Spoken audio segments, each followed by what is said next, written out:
Chapter 1: The Notorious Port Royal. In the annals of history, few places have captured the public's imagination quite like Port Royal, Jamaica, a city once hailed as the most wicked and sinful in the world. With its bustling streets, lavish lifestyles, and thriving criminal enterprises, this notorious Caribbean outpost stood as a glaring testament to the complex interplay of power, greed, and human nature that defined the colonial era. The year was 1692, and Port Royal was at the zenith of its infamy. Situated on a narrow spit of land jutting out into the azure waters of the Caribbean Sea, the city had long been a hub of illicit trade and piracy, drawing in the lawless and the licentious like a ravenous maw. Its reputation had spread far and wide, captivating the imagination of sailors, merchants, and adventurers alike, who were drawn to its promise of untold riches and unbridled debauchery. As the sun rose over the shimmering harbor, the city's streets teemed with activity. Merchants haggled with customers, their voices rising above the clamor of ox carts and the salty tang of the sea air. Sailors fresh off the ships mingled with well-heeled plantation owners, their pockets bulging with the spoils of their latest voyages. Amidst the bustling commerce, a darker undercurrent pulsed, the clandestine world of smugglers, thieves, and the occasional pirate captain, all jockeying for a slice of Port Royal's lucrative trade. At the heart of this vibrant yet treacherous ecosystem stood the city's most notorious denizens, the pirates whose exploits had become the stuff of legend. Men like Henry Morgan, the cunning Welsh buccaneer who had carved out a fearsome reputation as a fearless raider, and Edward Teach, the infamous Blackbeard, whose mere name struck terror into the hearts of sailors across the Caribbean. These swashbuckling captains were the true masters of Port Royal, their lavish mansions and ostentatious displays of wealth a testament to the riches they had amassed through their daring exploits. Yet their success was built upon a foundation of moral decay, as they routinely engaged in acts of violence, plunder, and debauchery that would have shocked the sensibilities of even the most hardened observer. For the officials tasked with maintaining order in this chaotic enclave, the challenge was daunting. Governors and naval commanders had long struggled to rein in the wanton lawlessness that permeated Port Royal, their efforts often undermined by the deep-rooted corruption that had infested the city's very core. Many were content to turn a blind eye to the pirates' activities, seduced by the promise of a cut of the spoils or the sheer power and influence that came with aligning oneself with these notorious figures. It was a delicate balance, one that threatened to collapse at any moment, as the tides of fortune and the whims of the powerful shifted with dizzying rapidity. For beneath the veneer of opulence and decadence, a darker force was slowly taking hold, a force that would ultimately lead to the city's downfall and cement its legacy as one of the most infamous places in the colonial world. As the sun began to dip below the horizon, casting the harbor in a warm, golden glow, the denizens of Port Royal prepared for another night of revelry and vice. The raucous laughter and the clink of glasses could be heard throughout the city, a symphony of debauchery that would echo for generations to come. But even as the party raged on, a palpable sense of unease hung in the air, a harbinger of the turbulent times that lay ahead. Chapter 2: Fertile Grounds for Piracy. The Caribbean Sea had long been the domain of ambitious explorers, cunning merchants, and the occasional opportunistic pirate. In the late 17th century, as the colonial powers of Europe vied for dominance in the region, the small island of Jamaica became a linchpin in the intricate web of trade and power struggles that defined the era. It was against this backdrop that Port Royal, a sleepy fishing village, would undergo a remarkable transformation, emerging as the most notorious pirate haven in the Caribbean, and perhaps the world. The roots of Port Royal's ascent can be traced back to the mid-1600s, when the English wrested control of Jamaica from the Spanish. The island's strategic location, nestled between the bustling trade routes that connected Europe to the Americas, made it a coveted prize. For the English, the capture of Jamaica represented a significant victory, one that would solidify their presence in the region and open up new avenues for economic and military dominance. However, the task of governing and securing this unruly Caribbean outpost proved to be no easy feat. The English colonial authorities, based in the island's capital of Spanish Town, found themselves grappling with a formidable challenge: how to exert control over a population that was increasingly drawn to the allure of piracy and the wealth it promised. The English had a tenuous grip on Jamaica, explained Dr. Eliza Aubrey, a prominent historian of the colonial Caribbean. The island's remote location, coupled with the relative weakness of the colonial administration, created a power vacuum that pirates and other opportunists were all too eager to exploit.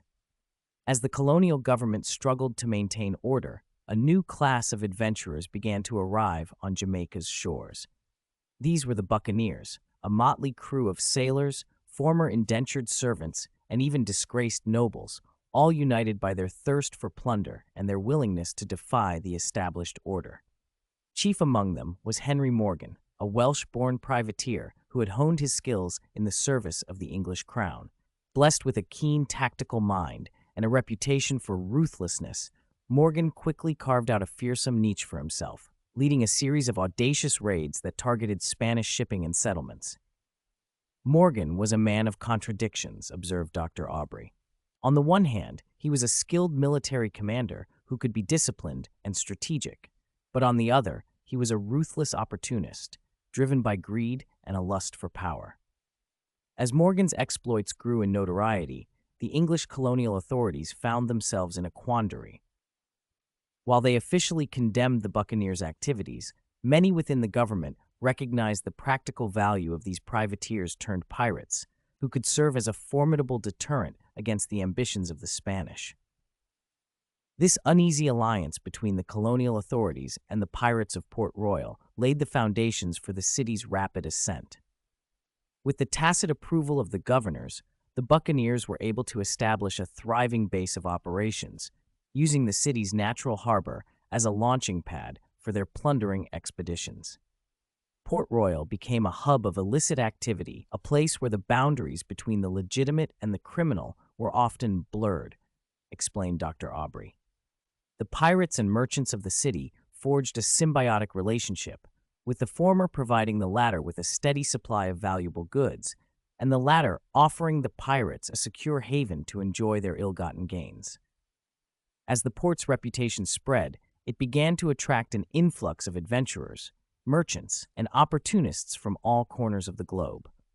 Sailors, eager to join the ranks of the buccaneers, flocked to the city, while wealthy plantation owners and merchants sought to capitalize on the lucrative trade that flowed through Port Royal's bustling docks. The transformation of the once sleepy fishing village was nothing short of remarkable. Within a few short decades, Port Royal had evolved into a thriving metropolis, its streets lined with opulent mansions, lavish taverns, and a diverse array of commercial enterprises. The city's population swelled, its wealth and influence expanding with each passing year. Yet, beneath the veneer of prosperity, a darker undercurrent was brewing. The influx of wealth and power had drawn the attention of the most unscrupulous and ambitious individuals who sought to carve out their own piece of the Caribbean pie. Corruption and vice became the order of the day, with bribery, extortion, and even murder becoming common occurrences. Port Royal was a place where the lines between legality and criminality were constantly blurred, remarked Dr. Aubrey.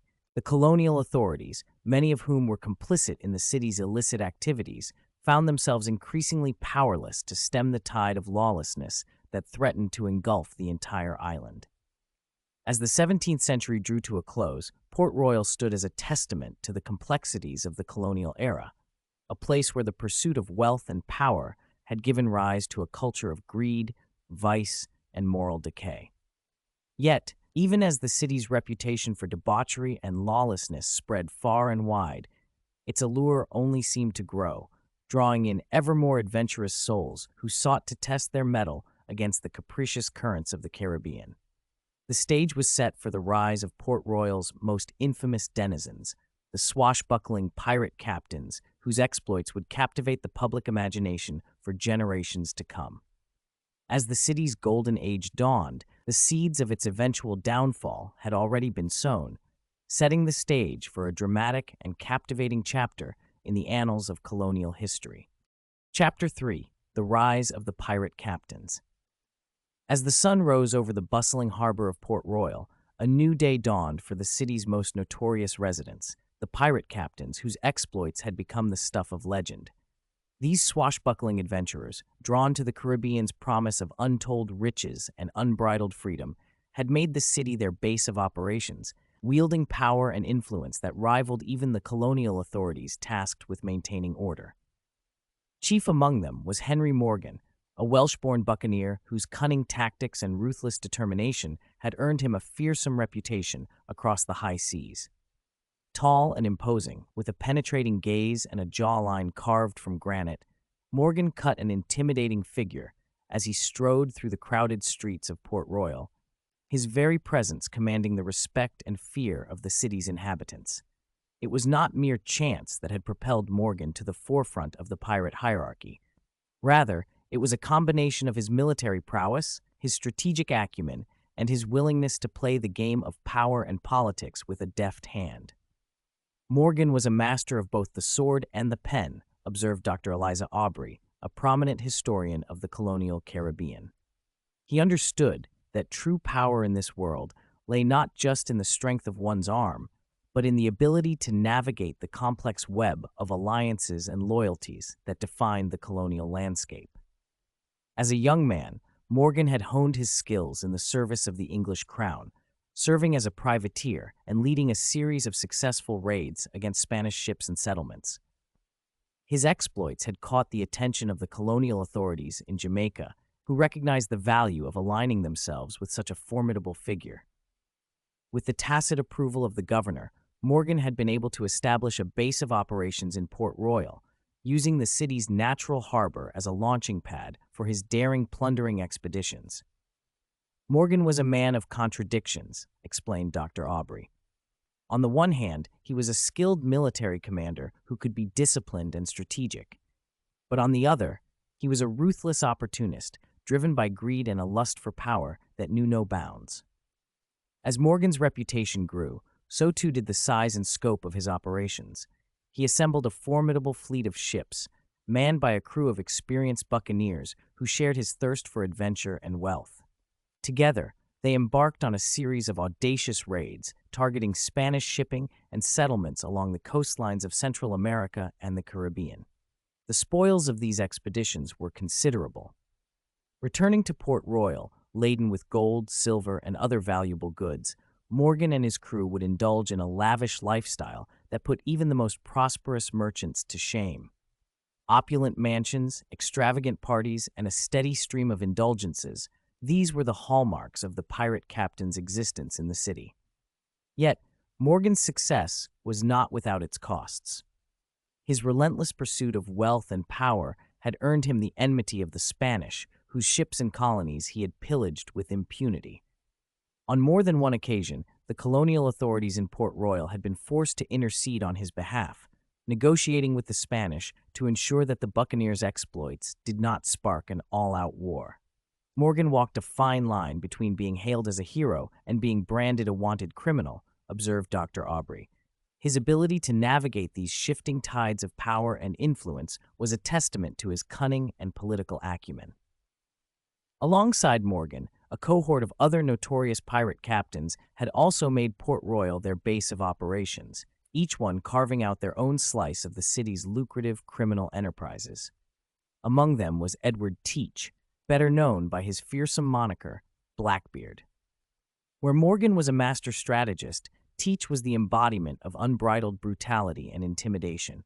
Tall and imposing, with a thick black beard that obscured most of his face, he cut an ominous figure as he stalked the docks of Port Royal, his piercing gaze instilling fear in the hearts of all who crossed his path.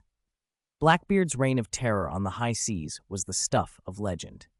Commanding a fleet of heavily armed ships, he would descend upon unsuspecting merchant vessels, raining down cannon fire and boarding parties that left little room for mercy.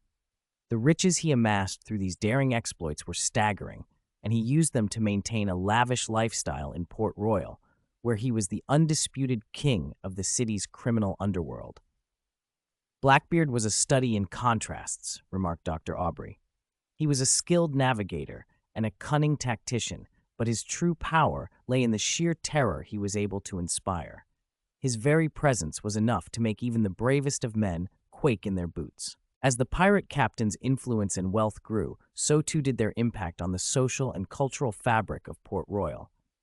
The city's streets became a playground for these swashbuckling adventurers who flaunted their riches and engaged in a never-ending cycle of debauchery and excess.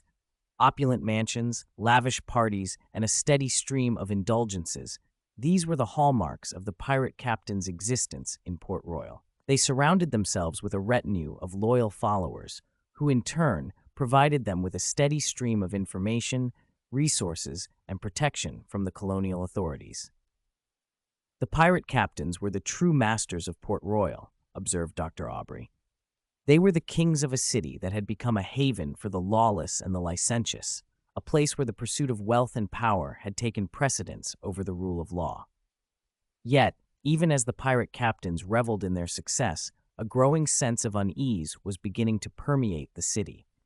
The colonial authorities, long content to turn a blind eye to the buccaneers' activities, were now facing mounting pressure from their superiors in England to rein in the rampant lawlessness that had come to define Port Royal. The balance of power in Port Royal was a delicate one, remarked Dr. Aubrey. The colonial governors knew that they needed the pirate captains to maintain a certain level of control over the island, but they also recognized the growing threat that these unruly figures posed to the stability of the entire colony. As the 17th century drew to a close, the stage was set for a confrontation between the forces of order and the champions of chaos.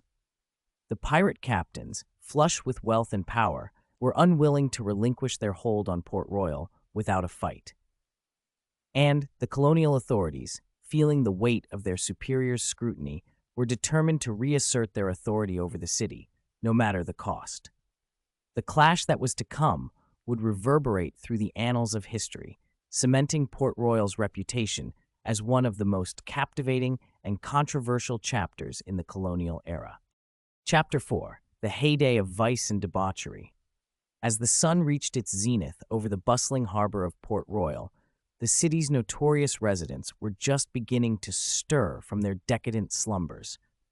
For in this Caribbean outpost, where the line between the legitimate and the criminal had long been blurred, the pursuit of wealth and power had given rise to a culture of unbridled excess and moral decay.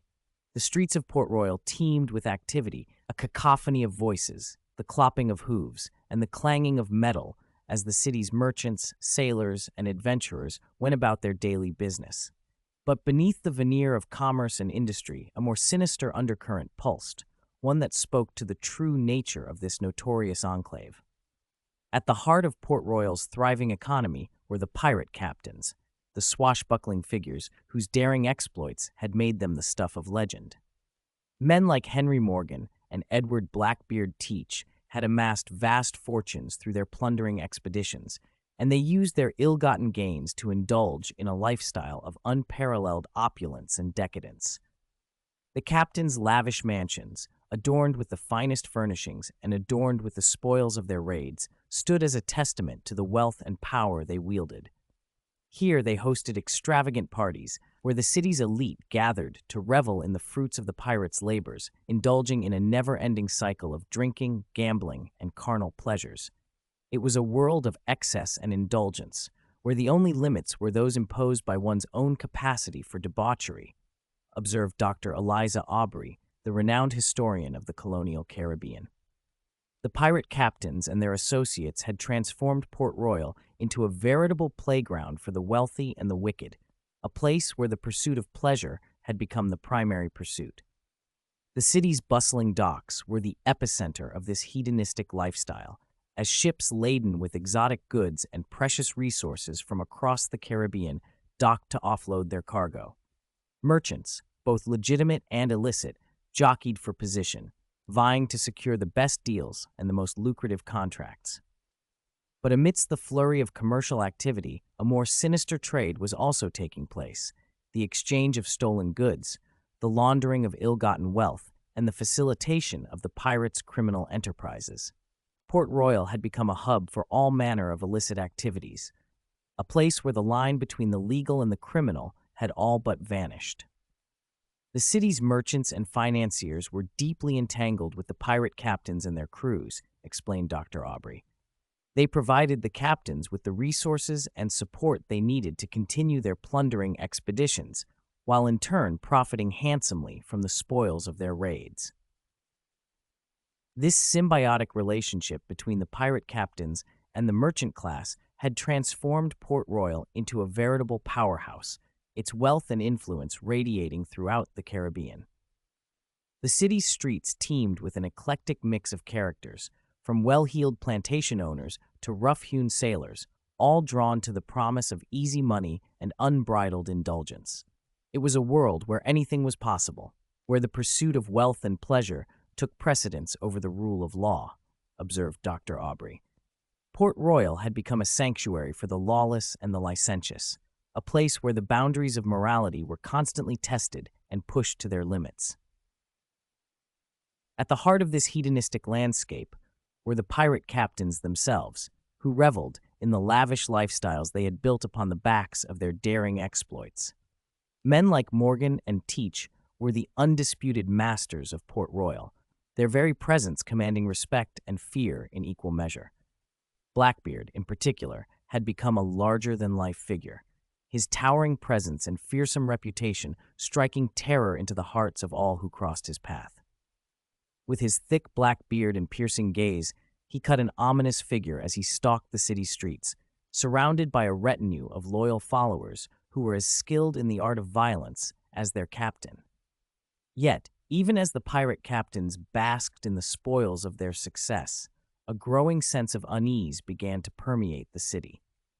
The colonial authorities, long content to turn a blind eye to the buccaneers' activities, were now facing mounting pressure from their superiors in England to rein in the rampant lawlessness that had come to define Port Royal. The balance of power in the city was a delicate one, remarked Dr. Aubrey. The colonial governors recognized the value of the pirate captains in maintaining a certain level of control over the island, but they also knew that these unruly figures posed a growing threat to the stability of the entire colony. As the 17th century drew to a close, the tension in Port Royal began to palpably escalate.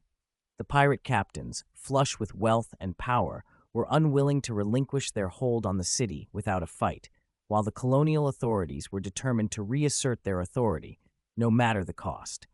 Amid the heightening conflict, the lavish lifestyles and unbridled debauchery that had come to define Port Royal's golden age continued unabated. The city's streets were alive with the sounds of revelry, the clink of glasses, and the laughter of those who had embraced the city's hedonistic way of life. But beneath the veneer of opulence and excess, a sense of impending doom began to permeate the air. The captains knew that their reign could not last forever, and that the reckoning they had long avoided was now fast approaching.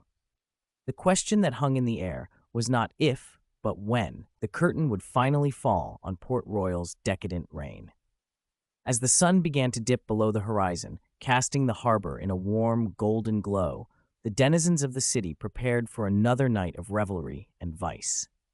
The laughter and the clink of glasses echoed through the streets, a symphony of debauchery that would continue to captivate the public's imagination for generations to come. But even as the party raged on, a palpable sense of unease hung in the air, a harbinger of the turbulent times that lay ahead. For in the end, the fate of Port Royal and the pirate captains who had made it their domain would rest not in the hands of the lawless, but in the hands of those who sought to restore order and stability to the colonial Caribbean. Chapter 5. The Downfall of Port Royal. The once bustling streets of Port Royal lay quiet, the vibrant cacophony of voices and activity that had long defined the city now muted by an eerie stillness. Gone were the lavish mansions, the opulent taverns, and the bustling docks that had served as the backdrop to the city's heyday of vice and debauchery. In their place stood only ruins, the shattered remnants of a once thriving metropolis, now reduced to little more than rubble and ash. It was as if some unseen force had reached down from the heavens and swept away the very foundations upon which Port Royal had been built, leaving in its wake a haunting reminder of the fragility of human ambition and the consequences of unchecked greed. For years, The city had stood as a testament to the power and influence of the pirate captains who had made it their domain.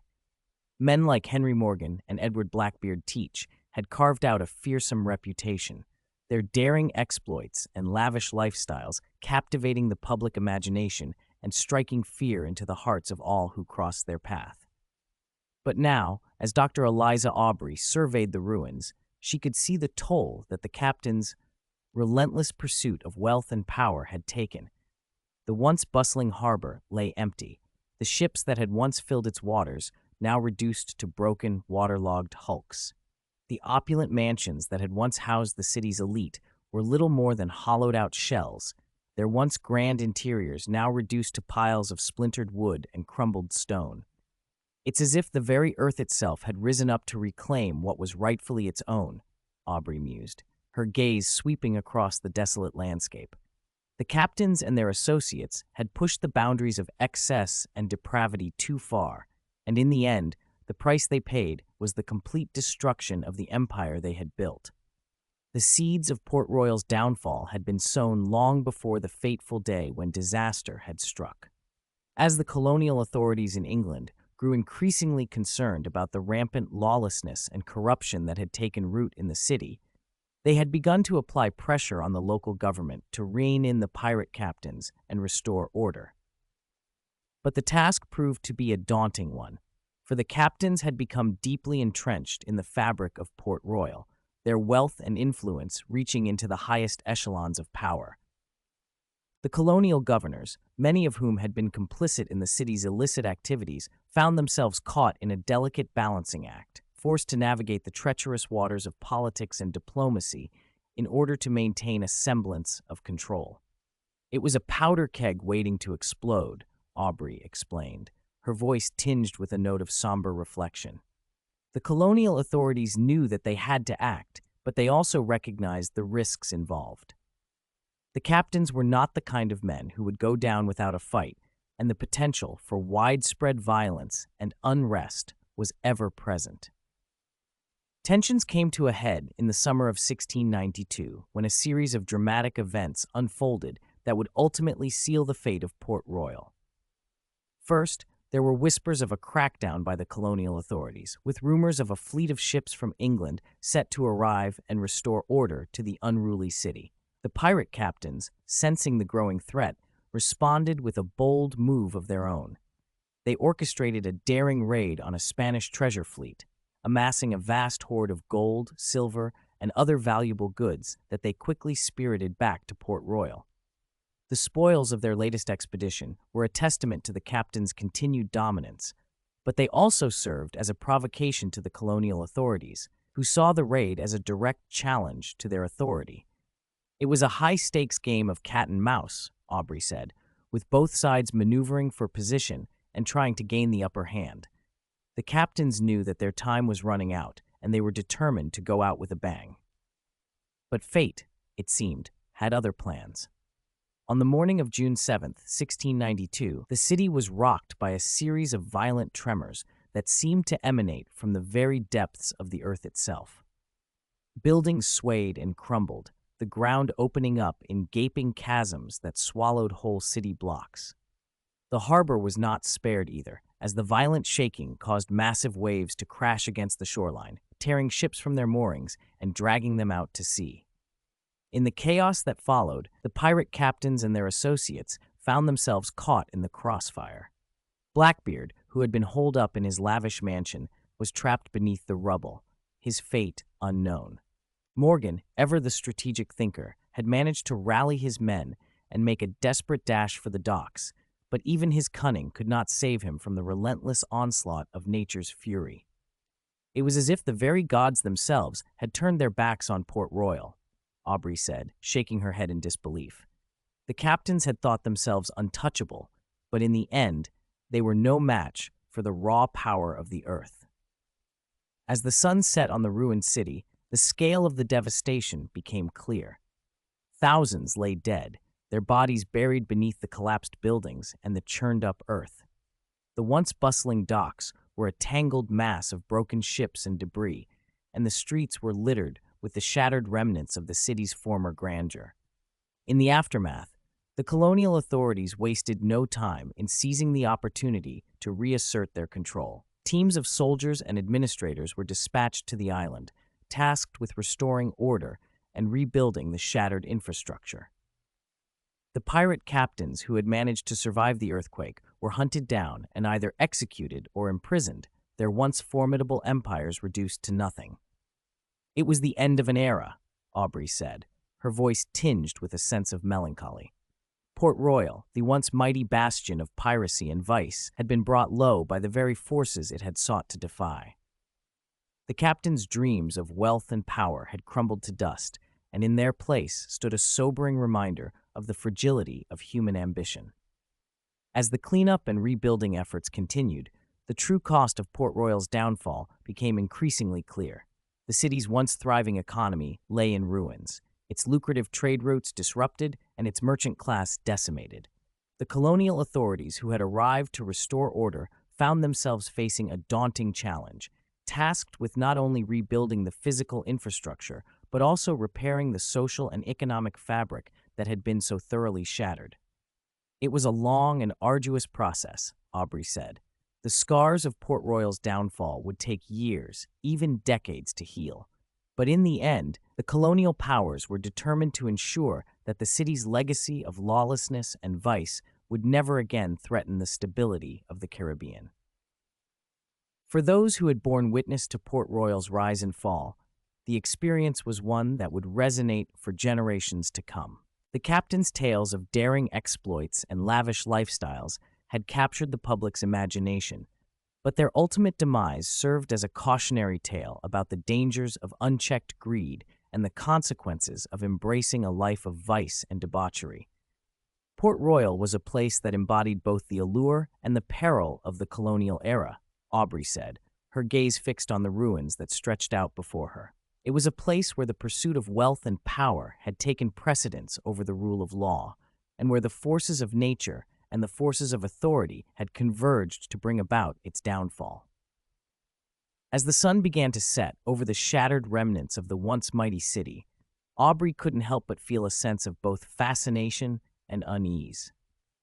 For in the story of Port Royal, she saw a reflection of the complexities and contradictions that had defined the colonial experience, a testament to the fragility of human ambition and the power of the natural world to humble even the mightiest of human endeavors. Chapter 6: The Enduring Legacy of Port Royal. As the sun dipped below the horizon, casting the shattered remnants of Port Royal in a haunting golden glow, Dr. Eliza Aubrey couldn't help but reflect on the captivating and complex legacy of this once notorious Caribbean city. For decades, the tales of its pirate captains, lavish excesses, and eventual downfall had captivated the public imagination, inspiring countless works of art, literature, and popular culture. Yet, as Aubrey surveyed the ruins, she realized that Port Royal's significance extended far beyond its sensational history. In the ashes of this once thriving metropolis lay a wealth of insights into the dynamics of power, greed, and human nature that had defined the colonial era, a cautionary tale that continued to resonate in the modern world. Port Royal was not just a place, but a microcosm of the larger forces that were shaping the colonial landscape, Aubrey mused, her gaze sweeping across the desolate landscape. Its rise and fall embodied the delicate balance between the pursuit of wealth and the rule of law, and the consequences that can arise when that balance is disrupted.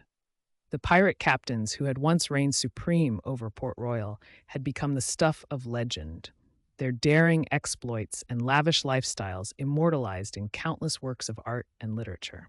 From the swashbuckling adventures of Henry Morgan to the fearsome reputation of Blackbeard, the captains' tales had captured the public's imagination, becoming a symbol of both the allure and the peril of the colonial experience.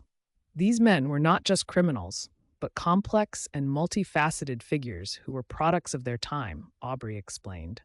They were skilled navigators, cunning tacticians, and savvy political operators who were able to amass wealth and power in a world that was often defined by chaos and uncertainty. Yet, the captain's success came at a price. As their influence and wealth grew, they had become increasingly entrenched in the corruption and vice that had come to define Port Royal, blurring the lines between the legitimate and the criminal in pursuit of their own aggrandizement. The captains were masters of their own domain, but they were also slaves to their own greed and ambition, Aubrey observed. They had transformed Port Royal into a playground for the wealthy and the wicked, a place where the pursuit of pleasure had become the primary pursuit.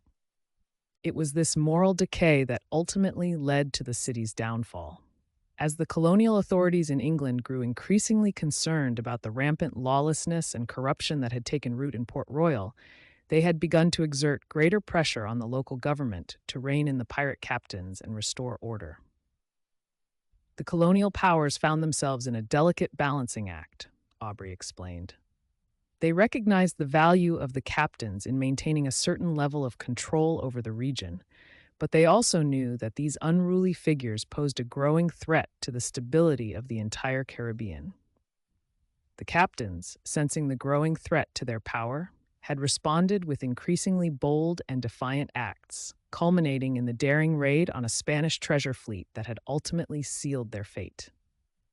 But it was the devastating earthquake of 1692 that had delivered the final, crushing blow, sweeping away the very foundations of the city and leaving its once mighty denizens to perish in the ruins. It was a dramatic and tragic end to a chapter in history that had captivated the world, Aubrey said, her voice tinged with a note of melancholy. The captains had thought themselves untouchable, but in the end, they were no match for the raw power of the natural world. Yet even as Port Royal's physical legacy lay in ruins, its cultural and historical impact continued to reverberate through the centuries. The city's mythology had become firmly embedded in the public consciousness, inspiring countless works of art, literature, and popular culture that sought to capture the essence of its enigmatic past. Port Royal has become a symbol of the complexities and contradictions of the colonial era, Aubrey observed. It represents the allure of wealth and power, but also the consequences of unchecked greed and moral decay.